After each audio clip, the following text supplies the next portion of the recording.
ଓଡ଼ିଆ ଭାଷା ଏବଂ ସାହିତ୍ୟର ସକ୍ରିୟ ଭାବରେ ପ୍ରୋତ୍ସାହିତ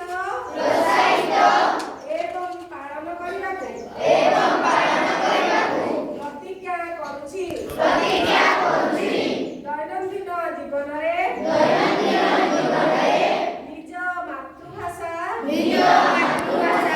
ବ୍ୟବହାର କରି ମୁଁ ଅନ୍ୟମାନଙ୍କୁ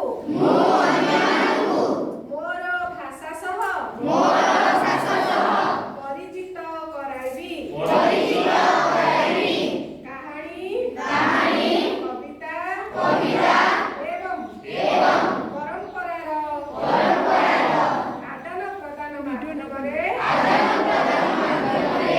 ମୁଁ ଆମ ରାଜ୍ୟ ତଥା ରାଜ୍ୟ ବାହାରେ ଓଡ଼ିଆ ଭାଷା ସାହିତ୍ୟର ପ୍ରସାର ଏବଂ ପ୍ରଚାରରେ